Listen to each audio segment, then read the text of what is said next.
To make money, obviously you need to invest. And in order to invest, you have to save. So in this video, I'm going to break down the frugal tips that I actually use that helps me save. So from big ticket purchases all the way to mindset and behavioral hacks that I know work for sure.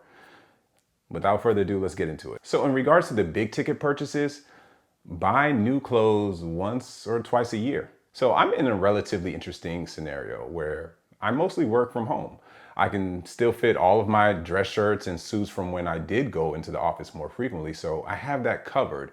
But most of the time, casual clothes or just workout clothes work perfectly fine. So when I finally do buy clothes, it's really only a couple times a year. And it might be some gear for my favorite teams, or it could be some more casual clothes or workout clothes. But over time, I've come to realize that I have so many clothes, and the amount of combinations I can make with my clothes are just exponential. And if you have trouble picking out your clothes, it's most likely because you just have too many things to choose from. Okay, so years ago, I decided for my casual clothes specifically, I wanted to minimize how much I had overall because I just wasn't wearing most of my clothes. I didn't realize until now that it was called a capsule wardrobe, basically where you keep a small versatile set of clothes, and it's great for traveling or just overall optimizing your wardrobe. So for pants, I reduced to one good pair of jeans, one good pair of tan khakis, one pair of blue pants, one pair of green pants, and a few other colors. I didn't need multiples of each color. I just needed a handful of different colors, and I can have different combinations because I knew that wherever I was going to go, I would generally have access to a washing machine if I needed to. So I want you to do this, for example. Take out 4 outfits and just lay them out on the floor. Take a picture of them and ask ChatGPT to make as many combinations with the outfit choices. It's going to give you some interesting combos or even some ideas that might save you some time, but I know it will save you money. Some other ways that I'm able to avoid buying clothes all the time is because I prefer to just wait until I either have a gift card or there's massive sales like Black Friday, Cyber Monday, or essentially when things are about 50% off, or when winter clothes are out of season. So I buy those in the spring, or buy summer clothes when it's fall. Retailers are trying to make room for new clothes, so they always give discounts. And I also don't mind just straight up asking at the register, do you have a discount code you can apply? Another way that I'm able to save a lot of money is I don't upgrade my car. Used cars specifically are unusually expensive right now, and that's still just as a result of the supply chain issues during the pandemic and rising inflation. But even if the average car payment is $525 for used cars and $742 for new cars, I always stick to used cars. I currently drive a 2013 Honda Pilot that I got back in 2016. And before that, I had a 2005 Honda Civic that I bought back in 2008. And before that, I had a 1990 Honda Civic Wagon that I bought in high school in 2004. Yeah, I know, it's pretty old. Don't get me wrong, I've driven many rentals nowadays, and especially over the last few years. And I like all of the features that I see in these cars, but when it boils down to it, the feature I enjoy the most about my car is that it is paid off. And obviously I like the Bluetooth as well, but everything else after those two things is secondary in my opinion. I pay for maintenance, repairs, taxes on the car each year, and that's it. I have no interest in getting a new car. Another thing to reduce costs is I avoid buy now, pay later options. So these are relatively new, and I like how they're interest-free in most scenarios, but they're purely a distraction in my opinion. I can logically see how Klarna, Pay in 4, Affirm, Afterpay can be helpful, but I think it simply invites too many new variables to your monthly budgeting. Using these features distract you from the real question, which is, can you afford this comfortably? If so, buy it outright. If not, plan around that. Or do you need to make multiple payments in order to get it? Depending on your answer, you may realize this is a want and not a need. And if you can wait to buy it outright with a sinking fund, that works better. A sinking fund is simply just a designated savings account for planned purchases, and you can do it for anything you want.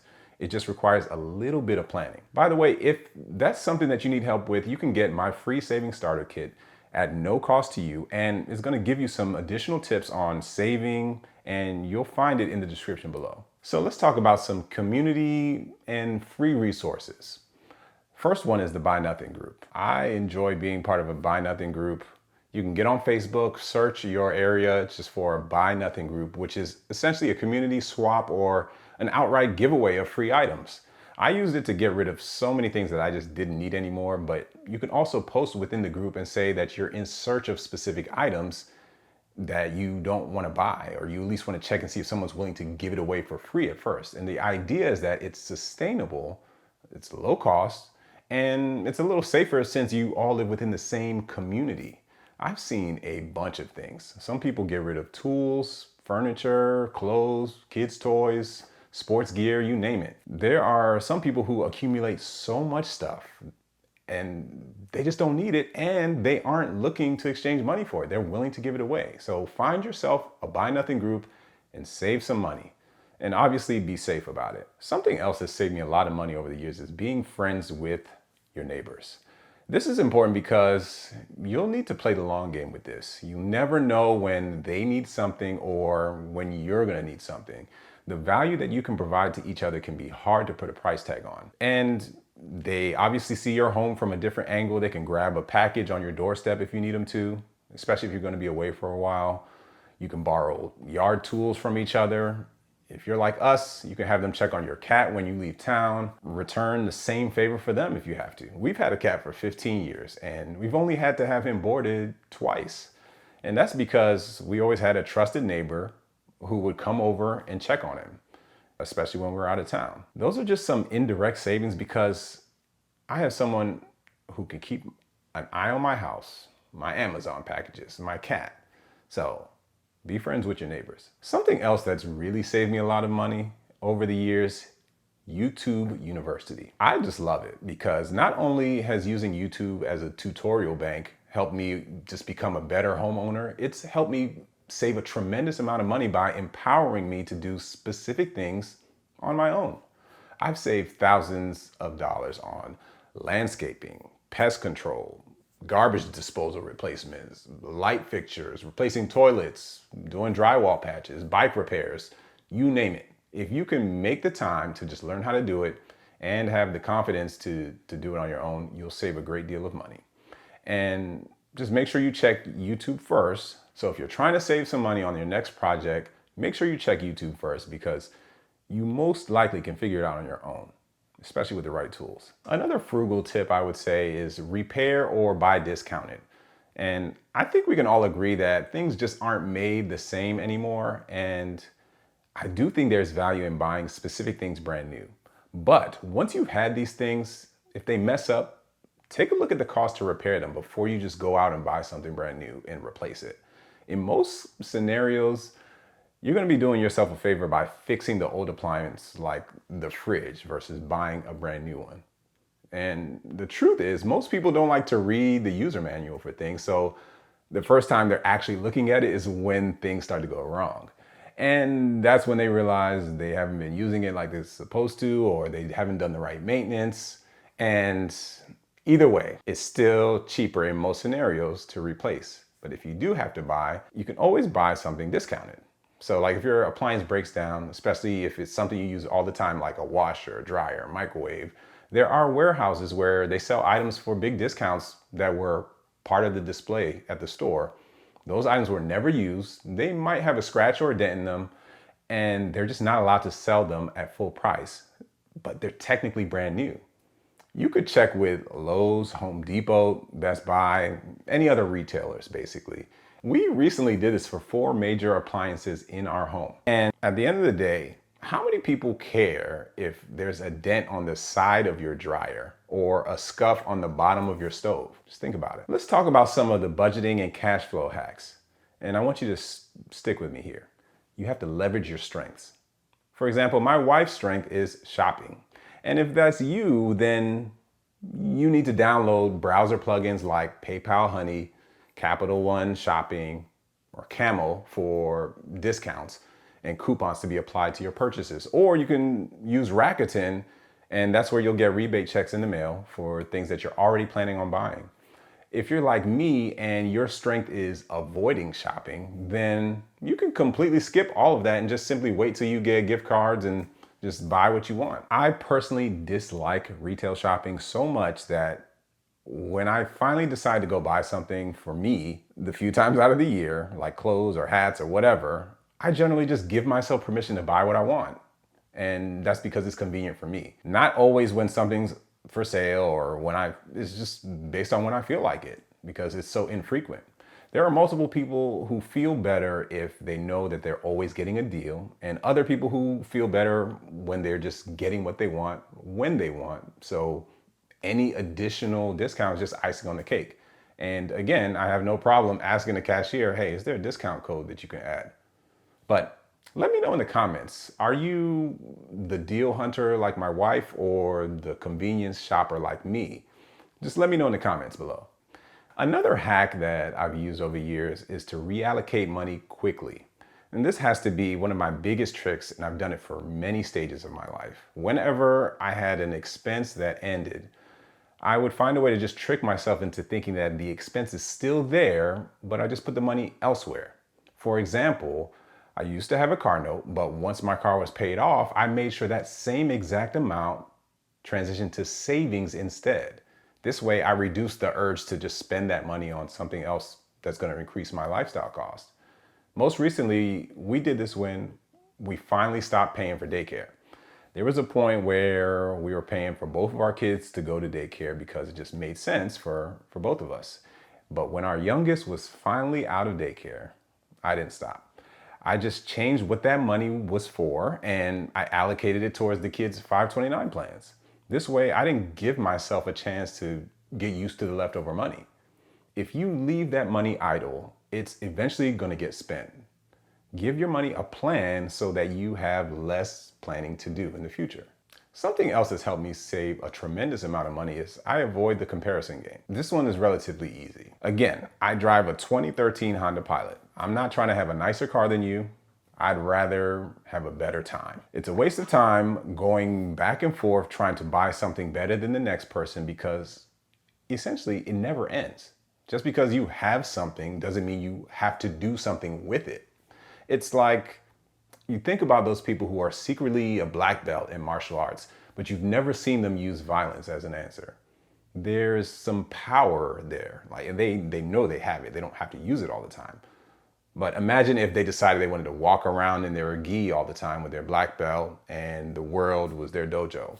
There is more power in self-control than there is in showing it off to everyone. Ooh, maybe I'm a black belt in saving. Well, either way, I wouldn't wear that black belt outside. No one would know outside the video. Now, let's talk about the mindset and behavioral hacks. First one would be to lose your taste for fast food. When you look at how much fast food actually costs and what you actually get, you start to get real selective. The fact that it's quick, it's convenient, it's low cost, it's a trap, because it adds up quickly over time the more and more you buy it. And now more than ever before, it's quicker to buy because of curbside and delivery. But if you find a way to lose your taste for fast food, you're gonna end up saving a considerable amount of money. And you can put that towards something else. And don't get me wrong, I'm not above fast food. I think I'm just tired of it, specifically the major chains that are out there. And one thing I used to do, especially when I used to drive into work, I would hit the drive-thru for breakfast, but I made this rule eventually that if I bought breakfast for myself, I had to pay for the car behind me. And it was cool to see people's reactions. In fact, one lady even made her son get out of the car and run up to my car to thank me. But what I was doing psychologically for myself was I was adding a little bit more pain to the purchase. Over time, the more I felt the cost, the more I disliked going. Another way I was able to lose my taste for fast food was I made this rule up, and I would tell myself, if I'm buying a meal from outside, it should taste better than me trying to make that same exact thing at home.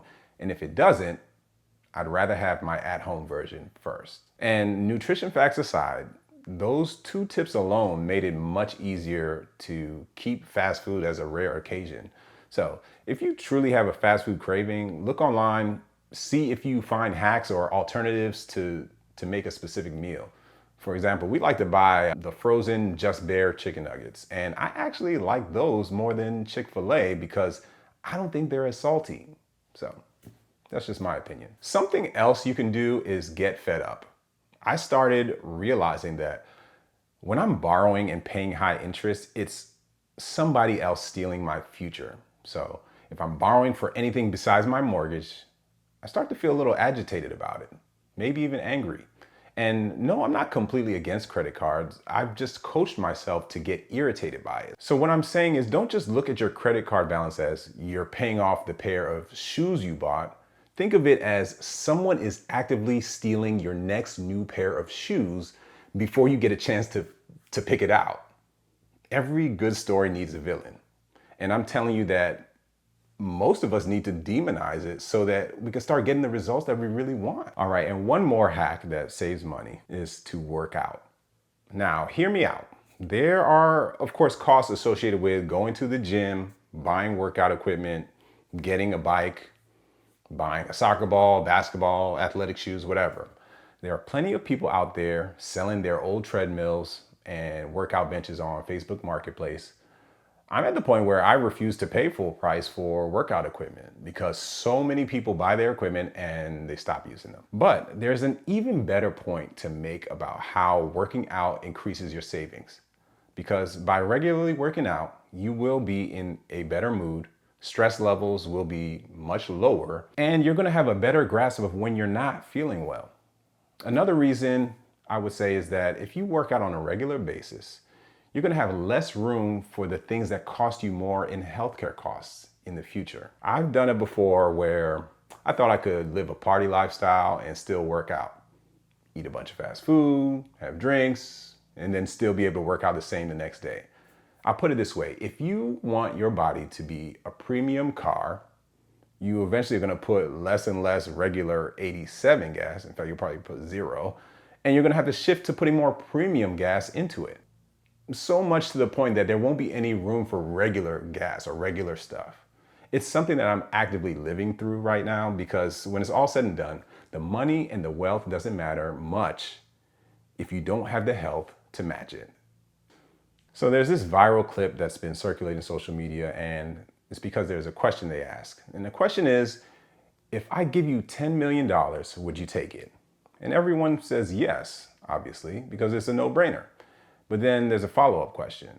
They said, I'll give you the 10 million, but on the condition that you don't get to wake up tomorrow. Would you still take the money? Now, obviously this completely changes everyone's response because they have to face the fact that life is more valuable than money.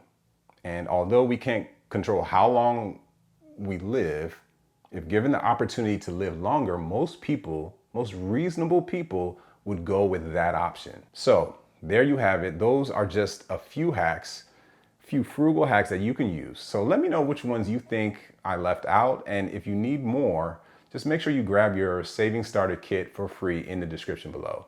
And until next time, stay present.